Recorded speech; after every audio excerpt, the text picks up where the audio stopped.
Will someone from last week's episode finish this year top 12? Who is my MVP frontrunner in this group? And who is the coveted quarterback one? Let's find out.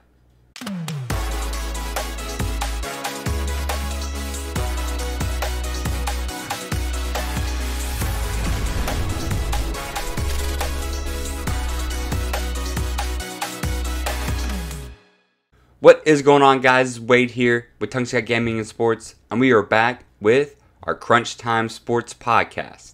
Last episode, we did the quarterback rankings from 24 to 13, and today we're going to do the top 12 quarterbacks who I have, my rankings. And before we kick it off, we really don't have much news from around the league. Baseball is still going on as far as we know. Basketball is still ramping up, getting everything ready for Orlando. Football is still doing its thing. We're still weeks and weeks away from football. They did, however, cancel preseason weeks 1 and 4. So I think that's better anyways. The preseason is way too long in general. So I think that's a good idea. And also, Antonio Brown is trying to make his way back into the league. But that is it for quick little news and notes. And today we will kick it off with the number 12 when it comes to quarterback rankings. That is going to be Big Ben Roethlisberger, quarterback of the Pittsburgh Steelers. Last year, Ben missed practically the entire season with an elbow injury as he only played 2 games. He had averaged over 4,000 passing yards and 28 touchdowns per season before his injury, and he is one of the most reliable fantasy quarterbacks. So Big Ben, he has been at the helm starting for the Steelers since being taken in the first round of the 2004 NFL Draft. He's been one of the most consistent real-life and fantasy football quarterbacks. I see no reason why that should change, even though he did have surgery on his elbow, and he missed nearly the whole season. This offense is littered with talent, starting with star wide receiver Juju Smith-Schuster. He should be going back into the slot, which is where he excelled his first 2 years in the league, but it is important to note that Juju did struggle last year with an injury as well. So the Steelers, they pretty much all fell off a cliff once Ben Roethlisberger went down, as they played with Mason Rudolph and then Duck. Yes, they had a Duck on the field playing quarterback. That's his name, Duck Hodges. Having Deontay Johnson and James Washington out wide, this should give Ben reliable receivers to work with. And then James Conner is, of course, a serviceable enough running back and pass-catching back to take little dump-offs and turn them into big gains. Gone are the days of Ben Roethlisberger putting up probably 30, 35 points a game. But he should still give you 22, 23, 25 points and keep you afloat. Very rarely is he ever going to sink your team. Very rarely is he ever going to have dud games where he only throws for 150 yards and 1 touchdown. While he doesn't have the flair of Patrick Mahomes or Lamar Jackson, he will do enough to get you afloat, and you should have confidence in taking him if you miss out on the big boys. Moving on to quarterback number 11. That is going to be Matt Ryan, quarterback of the Atlanta Falcons. Matt has averaged 4,500 passing yards for 9 consecutive seasons. He has never missed a game since entering the league in 2008, and they added Todd Gurley, who they replaced Devontae Freeman with this offseason. Once again, similar to Ben, Ryan is another quarterback who consistently puts up fantasy numbers and can be relied upon week in and week out. He's locked and loaded with Julio Jones, one of the best wide receivers in the game, and a few years back, Julio used to struggle with injuries. That was his thing. Julio Jones was going to play 12 games, was going to play 13 games. You just didn't know when and where. Now, he hasn't missed a game in a few years. He's now catching touchdowns. That was also a thing with Julio Jones where he would have 1,200 yards and only 4 touchdowns. That's sort of gone. He's been getting around 7 touchdowns, which is not great, but it's still much better, obviously. And then Calvin Ridley, another receiver who is continuing to improve each year. Ryan can be trusted. They lost Devontae Freeman this past offseason, as he ended up being a bust after they signed him to a new deal a few years back. And they brought in Todd Gurley. Now this is just as questionable as well, but when healthy, Todd Gurley is a much better all-around running back than Freeman was and ever will be. There's no question about that. None. They did also lose Austin Hooper, their starting tight end, to the Browns. So that should mean an uptick in production for the wide receivers, and that could even help turn those 10 to 15 yard catches by Austin Hooper to maybe a 20, 25 yard catch to the wide receiver, who obviously has more ability to break through and even get a touchdown, turn that long gain into a touchdown. Austin Hooper, he's not going to be outrunning any quarterbacks. Julio Jones, Calvin Ridley, they're going to be outrunning any cornerback and safety. You can easily trust Matt Ryan again this year, as his biggest problem last year was sacks, but with just a little more improvement from the offensive line, he can easily be a top 10 quarterback and someone you will have on your fantasy football team. Moving on to quarterback number 10, that is going to be Tom Brady, not the New England Patriots, the Tampa Bay Buccaneers. Well, Tom, one of the greatest quarterbacks to ever play the game, obviously. He had averaged over 4,000 yards and 30 touchdowns the past 5 seasons, and he will be 43 years old. 43 when the season begins. That just seems unreal. 43 years old. Well, Tom Brady is finally on a new team, and it feels insane. Like it shouldn't be happening or allowed. Just like this whole 2020 season is going. Maybe Tom is the whole cause of this corona outbreak because the universe didn't know how to react to this new reality. Well, conspiracy theories over. Let's talk about the Tampa Bay Bucks. Tom finds himself in a much better situation offensively than he did last year with the Patriots. Outside of Julian Edelman, he didn't have much help at wide receivers, as his receivers were inexperienced and they were running the wrong routes.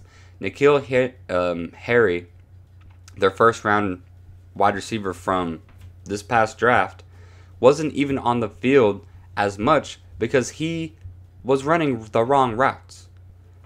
So Tom just didn't have anything to work with. The running game was atrocious. The defense is what kept the Patriots in a positive record into the playoffs. Flash forward to the Bucks, he has Mike Evans, who has been an absolute monster since being drafted out of Texas A&M a few years back.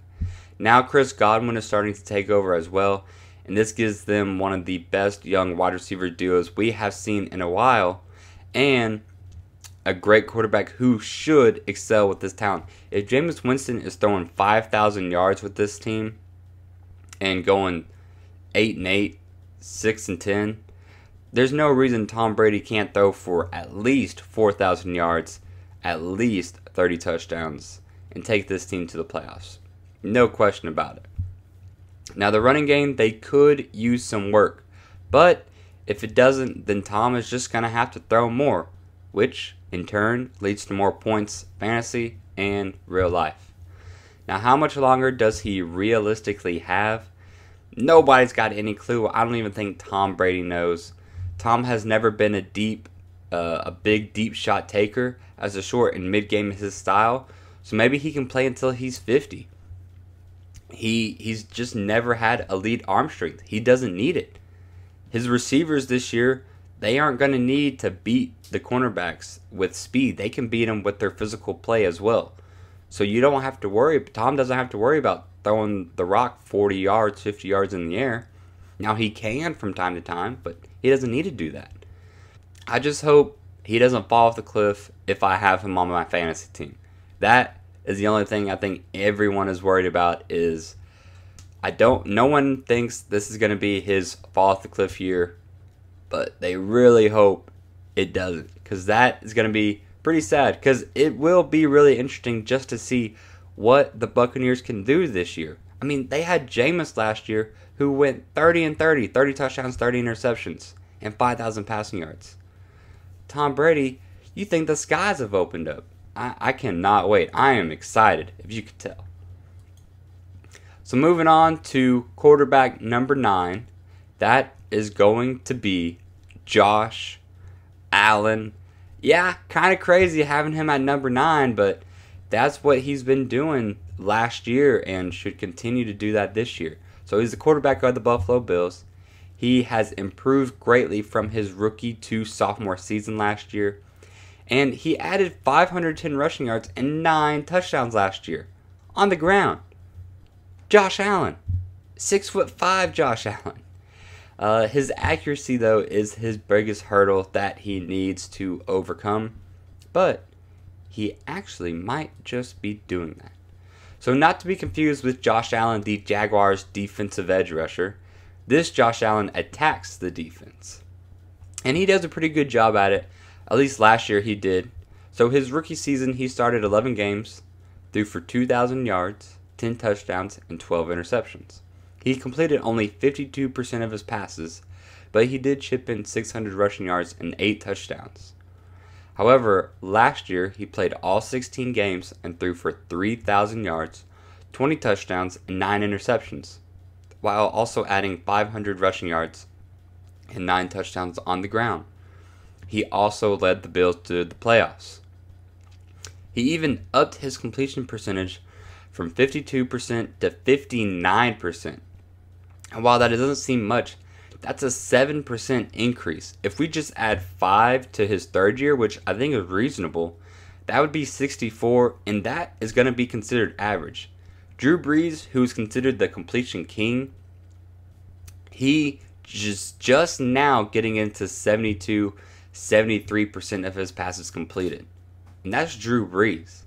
So you're asking a guy like Josh Allen to get to 62, 63, 64%? That is right in the middle, and you will live with that all day long. And if he gets to 62, if he gets to 63% of his passes completed, Josh Allen's talent is pretty worldly, as he is got one of the deepest, strongest arms in the NFL. He could probably throw a 70-yard pass, which is just insane. I don't even know if Mahomes can throw a 70-yard pass, but Josh probably could. The Bills also added Stephon Diggs to the wide receiver core, who actually gives him a true number 1 receiver, as he was using John Brown, who has been with the Cardinals and the Baltimore Ravens, and then Cole Beasley as his main weapons. That's right, slot man, little 5'11" Cole Beasley as one of his main receivers as well. I actually did have Josh in fantasy last year, and he was super exciting to watch. Like, I am not going to lie. Now, he's going to make you groan quite a bit. Fumbles are a little bit of his problem. Interceptions, he didn't really have struggled with that many, but it's those deep passes where the wide receiver was wide open that he just overthrew. Overthrew, not even underthrow. Overthrew. That's just how crazy this guy's arm strength is. And if we can just bring in that accuracy just a little bit, this is obviously something that can't be ignored, because his ceiling is ridiculously high, and I can't wait to see just what he's going to do with a true number 1 in Stephon Diggs at the helm. Moving on to player number 8, that is going to be Matthew Stafford, Detroit Lions. Yes, this might seem a little crazy, but I could see why. So he did suffer a back injury last year, which forced him to miss the second half of the season. He was enjoying one of his best seasons to date as well, though, and he's been one of the most underrated quarterbacks in the NFL. So I have never really targeted Stafford in past drafts, as yes, he always threw for a lot of yards, 4,500, 5,000, as he actually averaged 4,600 passing yards from 2011 to 2017.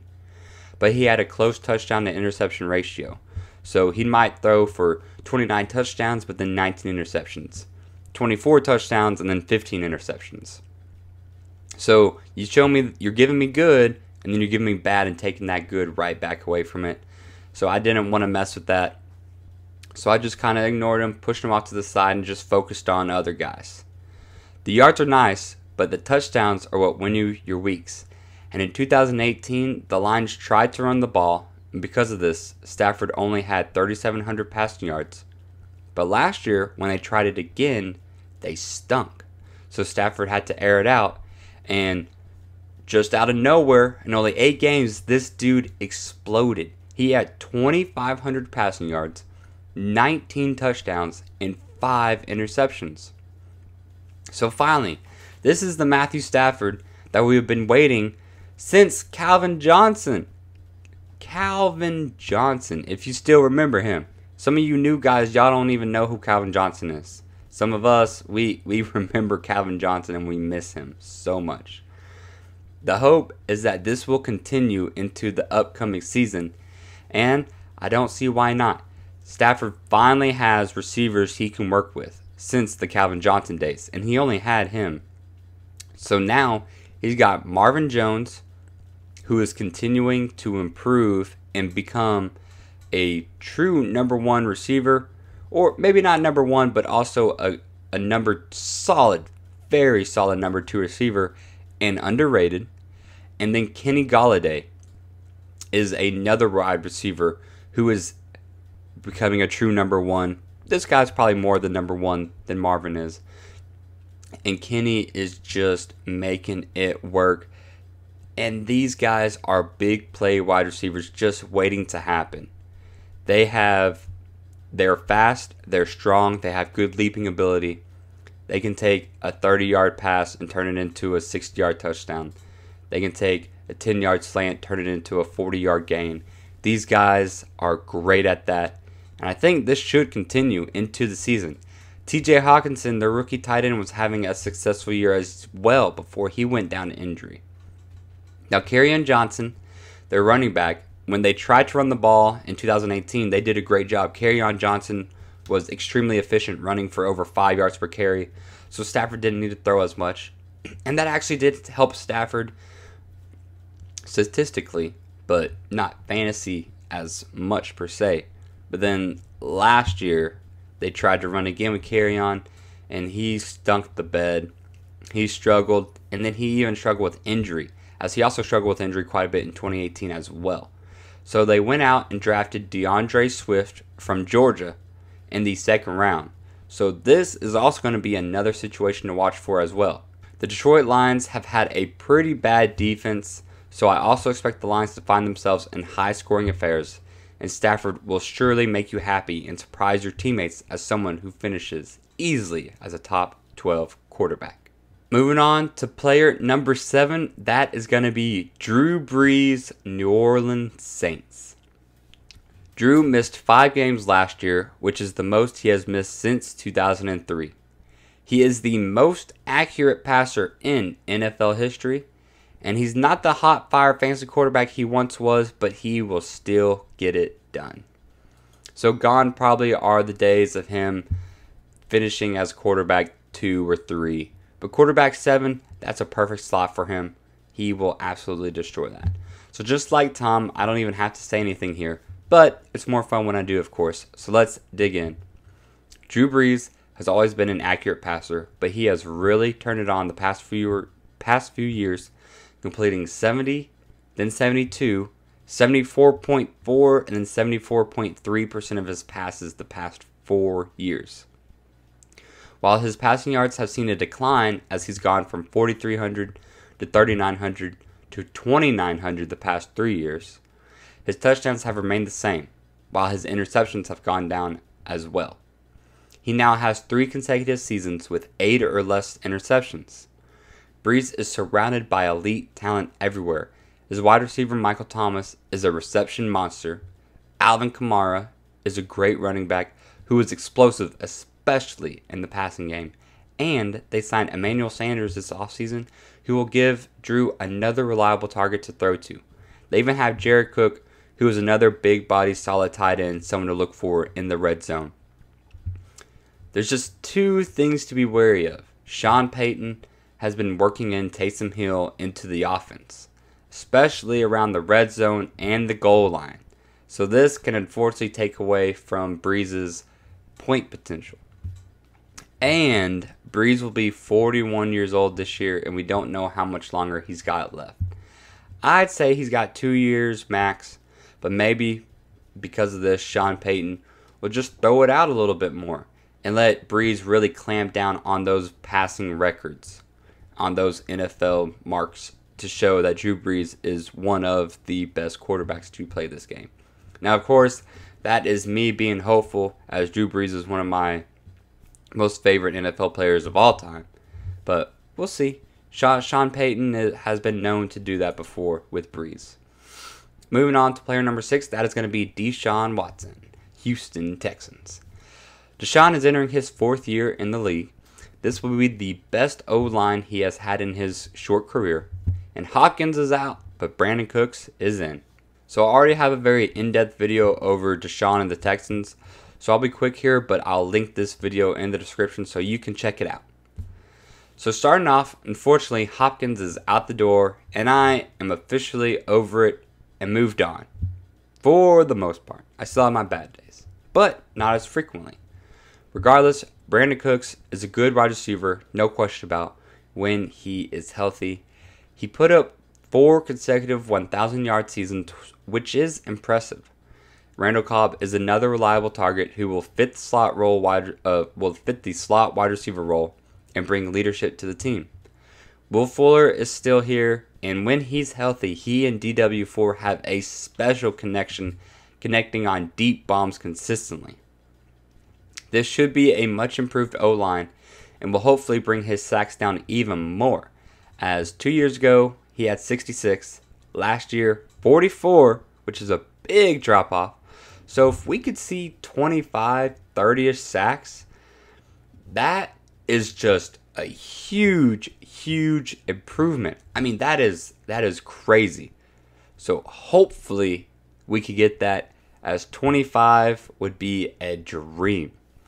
Assuming everything clicks well enough, Watson should pass for right around 4,000 yards again, and it would be great to finally see him get to that 30 passing touchdown mark. I would also like to see him run a bit more and get around 650 yards on the ground.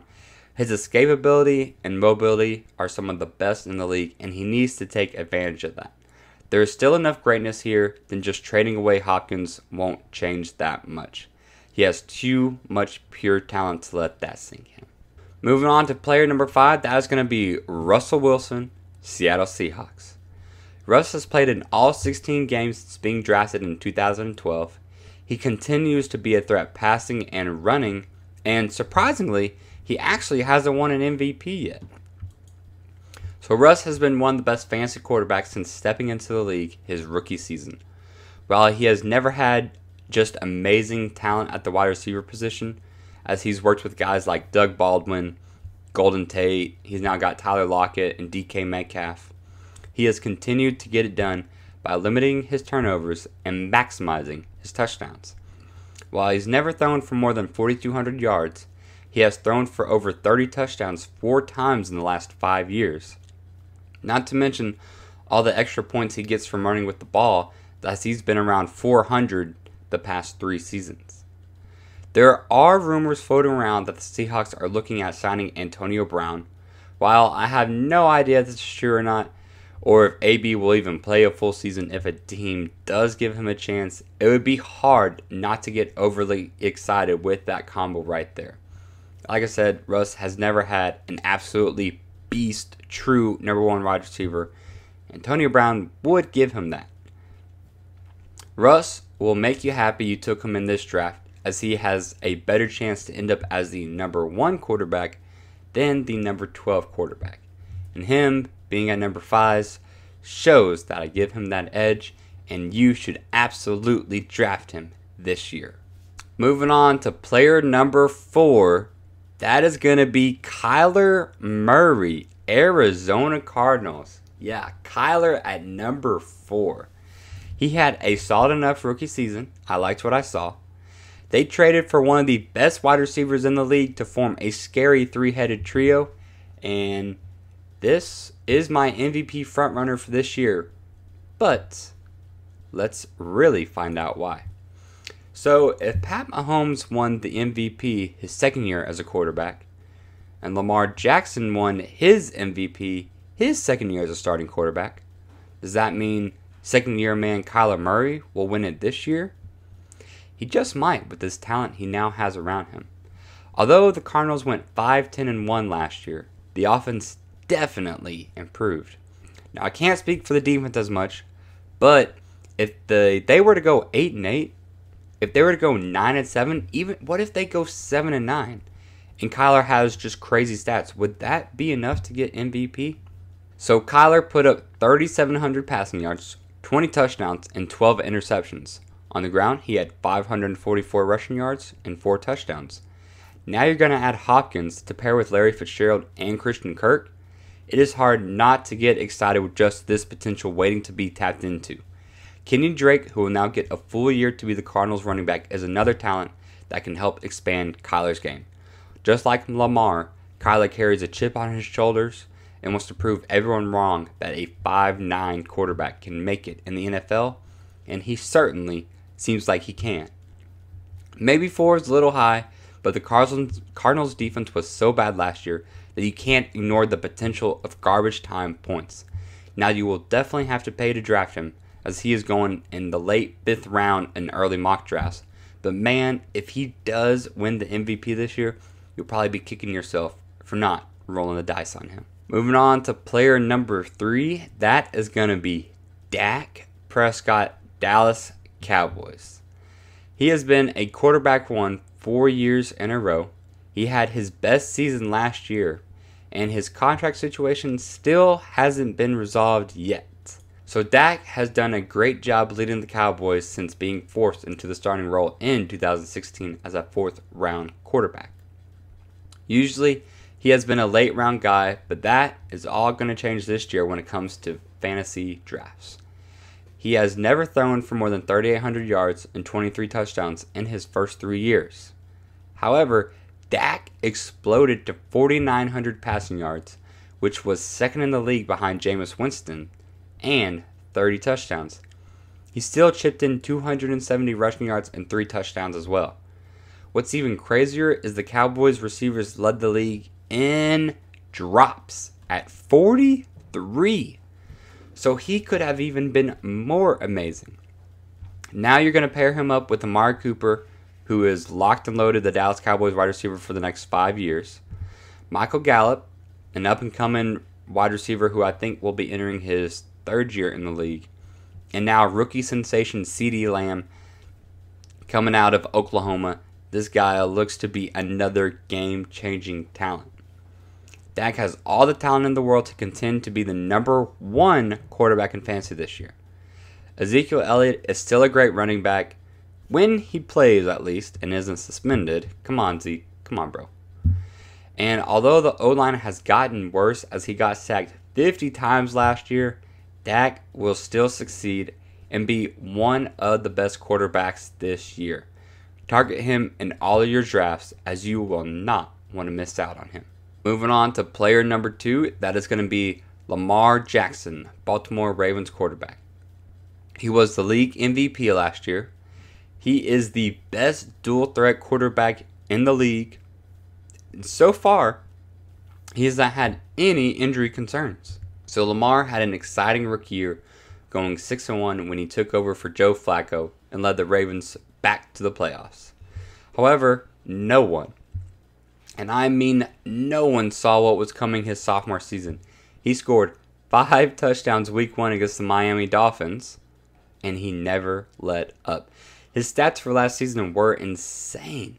He had 3,100 passing yards with 36 touchdowns and only 6 interceptions.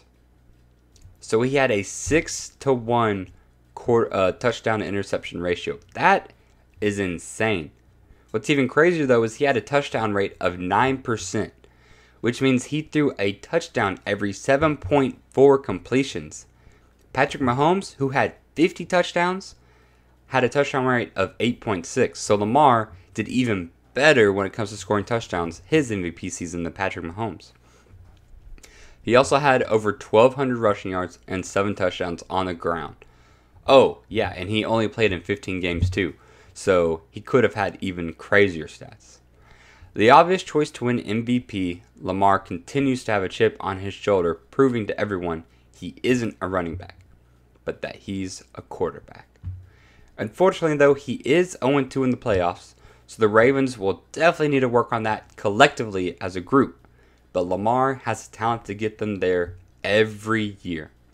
He so far hasn't had any injury problems, as this is always a big concern with players like Lamar, but he's did a great job protecting himself when he runs and ignoring contact. While his weapons outside of Marquise Brown, his wide receiver, don't jump off the page, he also does have Mark Andrews, who is finally establishing himself as another tight end who is similar to the George Kittle and Travis Kelce role. They contribute enough to keep him successful. He will be a hot commodity this year in the draft after being late round or undrafted last year, and I actually even had him in one of my leagues last year and won. You will have to make a huge decision on you if you want to draft him, as he is going in the second round right now of fantasy redrafts. Second round, that is a tough decision to make, but Lamar Jackson could be one of those guys who returns that type of value. And finishing off with the obvious choice, well, maybe not obvious, but obvious for me, the number one choice in Patrick Mahomes, Kansas City Chiefs quarterback. He's now a Super Bowl champion. He is the best quarterback in the game right now, no question about it. And the offense only got better this offseason. After throwing for 5,000 yards and 50 touchdowns and winning league MVP in 2018, Mahomes was the unanimous choice to be quarterback one in fantasy drafts leading up to last season. And although he did battle an injury throughout the season, he still had a terrific year as he had 4,000 passing yards, 26 touchdowns, and 5 interceptions. He is clearly on another level on his deep throws as he had 13 touchdowns and a quarterback rating of 122.9. Remember that 158.3 is perfect. This team thrives on attacking short and then hitting you with a huge play action pass as you got Tyreek Hill or Sammy Watkins or Travis Kelce or anyone else that are left wide open running free down the sideline. The area that needed the most improvement was the running game, and they got a great runner out of LSU in Clyde Edwards-Helaire, who I have a video over him actually, so I'll also link that right up at the top so you can see it and go click on it. Mahomes is a beast, and he will continue to thrive and will fight to be the best fantasy quarterback around. His arm talent is unworldly, and just like Lamar, he is going in the second round of drafts as well. But he can absolutely change your matchups when he explodes and goes for 304. So that will be it, wrapping up our episode. If you don't play in a 2-quarterback league, I absolutely suggest changing it right now. It is so much more fun getting to use all of these quarterbacks and trying to decide in the draft if you're going to sacrifice talent at wide receiver or running back to get a Mahomes or Lamar Jackson. If you play in a regular 1-quarterback league, you play with 10, 8, 12 teams, and you're only going to use 10, 12 guys. Sure, on a bye you'll pick up a quarterback here, then you'll drop him the next day. But where is the fun in that? Become a 2-quarterback league, and you get to play with 32 quarterbacks. You have to actually make a decision on when you want to take these guys, and you actually get to use all of them. The waiting game is also another serviceable route too, but you're going to dread playing against some of those top guys if you don't get them. I am excited to see how my first rankings stack up at the end of the year, and we will be back with other positions as well. I plan on doing 2 different episodes though for the next 2 weeks, but we will see how that goes. Make sure you smash that thumbs up button, subscribe, share, turn on the little bell so you get all of my notifications, as this has been Wade with Tongue Gaming and Sports. Don't forget to put God above all. I'll see you next time.